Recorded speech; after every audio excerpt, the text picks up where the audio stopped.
घर से होती हुई पेशानी तकाई तलवार। ब्रिटेन में बढ़ता जा रहा है बवाल। ऐसा क्या हुआ जिसकी वजह से ब्रिटेन अपना सर पकड़ कर बैठा है?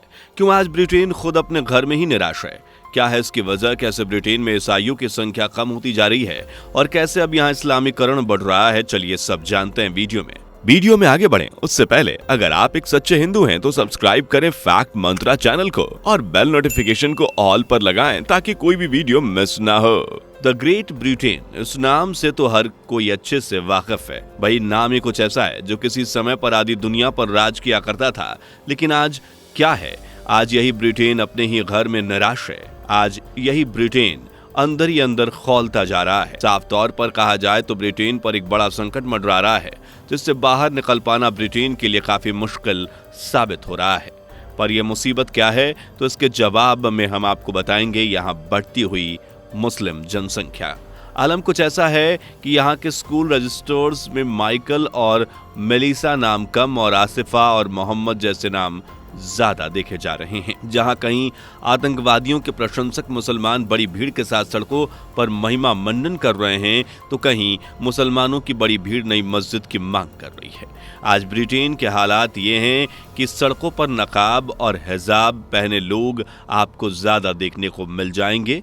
वहीं जुम्मा यानी शुक्रवार को तो मुस्लिम की भीड़ कोई हद ही नहीं है। पर क्या आपने सोचा कि ये सब कैसे हो रहा है? आज कैसे ब्रिटेन अपनी पहचान खोने पर तुला है?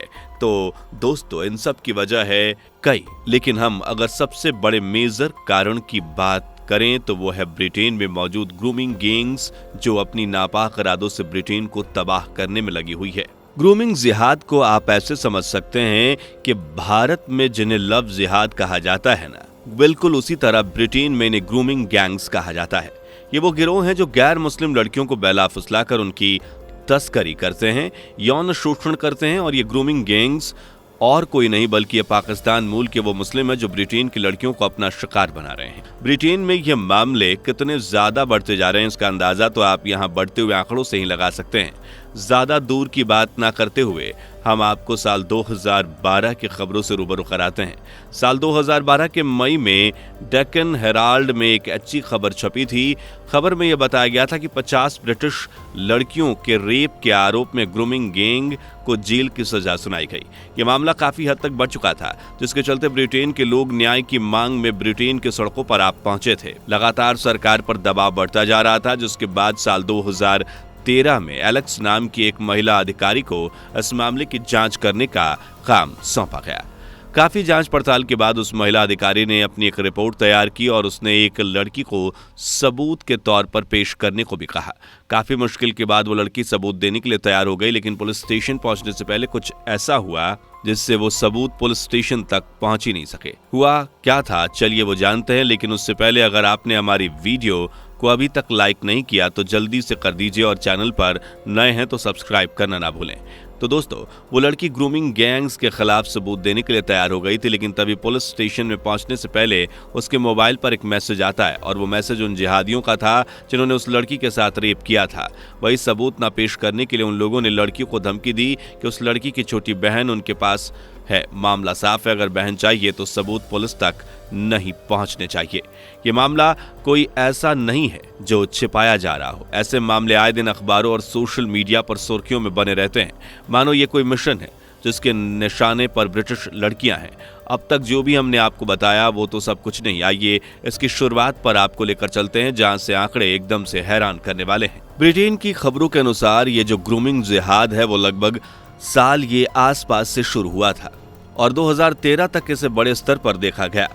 हालांकि ये अभी बंद नहीं है, ये अभी भी चल रहा है। कुछ समय पहले ही साउथ यॉर्कशायर में इतिहास का सबसे बड़ा यौन उत्पीड़न कांड सामने आया, जिसने एक प्लान के तहत पूरे शहर में ब्रिटिश लड़कियों को निशाना बनाया था। जहां पहले लड़कियों को दोस्ती का झांसा दिया गया, फिर धीरे धीरे उन्हें नशे की ओर धकेला गया और नशे की लत का शिकार बनाकर बलात्कार। और इससे भी ज्यादा हैरान करने वाले तो इसके आंकड़े, जी हाँ, एक या दो नहीं बल्कि लगभग 1400 लड़कियों के साथ यह किया गया। वहीं पीड़ित लड़कियों की उम्र की बात करें तो लगभग 16 साल से कम उम्र तक की पाई गई हैं। यहाँ सबसे बड़ी बात देखने वाली ये है कि हर केस में पाकिस्तानी पकड़े गए। जी हाँ, ग्रूमिंग जिहाद के हर केस में एक आम बात रही है कि हर केस में पकड़ा गया आरोपी पाकिस्तानी मूल का ही होता है और इसमें ज्यादातर ऐसे जिहादी हैं जो टैक्सी चालक हैं, जो घरों में रहने वाली केयर सेंटर और स्कूल की अकेली बच्चियों को निशाना बनाते हैं और ऐसा करने के लिए सबसे पहले वो लड़कियों को लालच देना शुरू करते हैं, जैसी महंगी गाड़ियों में घूमना, पार्टीज के लिए ले जाना। इस तरह का लालच देकर लड़कियों को भरोसे में ले लेते हैं और इस तरह उस लड़की के बारे में हर जानकारी निकाल लेते हैं। बाद में उस लड़की को ब्लैकमेल करते हैं और इस तरह ये जिहादी अपने प्लान को अंजाम देते हैं। उन लड़कियों को सेक्स ट्रैफिकिंग में धकेल कर या फिर दूसरे शहरों या देशों में भेज देते हैं। यह खबर सबसे पहले 2003 में छपी, जिसके बाद एक बड़ा सवाल और बवाल मच गया, जहां लगातार लड़कियों के इंटरव्यू होना शुरू हो गए। लेकिन यहाँ आप सोच रहे होंगे कि सब कुछ हुआ, लेकिन पुलिस क्यों शांत थी? तो यहाँ बता दें कि जो पुलिस को रोक रही थी वो सबूत और राजनीतिक बंदिशें। पुलिस प्रशासन के पास अभी सभी चीजों की जानकारी पहुंच चुकी थी।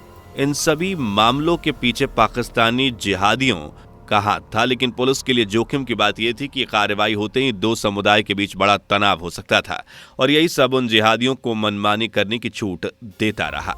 वहीं इन पाकिस्तानियों का साथ देने वाले वामपंथी भी जिहादियों का साथ देने में कोई कसर नहीं छोड़ रहे थे। जहां पाकिस्तानी रेप कर रहे थे, वहीं वामपंथी उनके बचाव में सामने आए और सड़कों पर इकट्ठा हुए।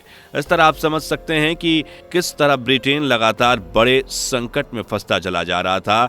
वहीं इस मामले में दूसरी तरफ देखें तो ब्रिटेन में इस्लामीकरण काफी तेजी से फैल रहा है। ब्रिटेन की राजधानी को ही ले लीजिए, जहां कई आधिकारिक शरिया कोर्ट चल रहे हैं, वहां लगातार मस्जिदों को बनाने की खबरें भी सामने आ रही हैं। आपको बता दें कि लंदन में एक साथ तकरीबन 423 मस्जिदों को तैयार किया जा रहा है। यह कह लीजिए कि बहुत सी जगहों पर कई पॉपुलर चर्चों का मस्जिदों में बदलाव भी हुआ है।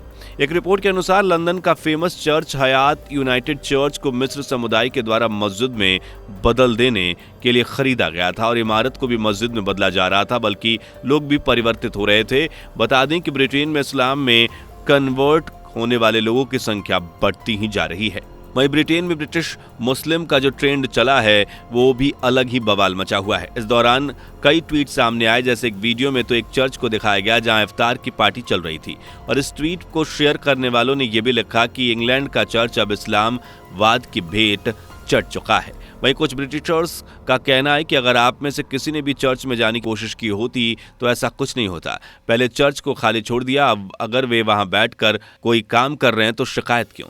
अगर आप ब्रिटेन की जनसंख्या पर गौर करें तो वाकई आप हैरान हो जाएंगे। साल 2021 में राष्ट्रीय जनगणना के रिपोर्ट से पता चला कि मुस्लिमों की जनसंख्या सबसे तेजी से यहां बढ़ रही है। एक दशक में मुसलमान की संख्या 44% बढ़ी है। रिपोर्ट के अनुसार ब्रिटेन में ईसाइयों की आबादी 13.1% में गिरावट के साथ है।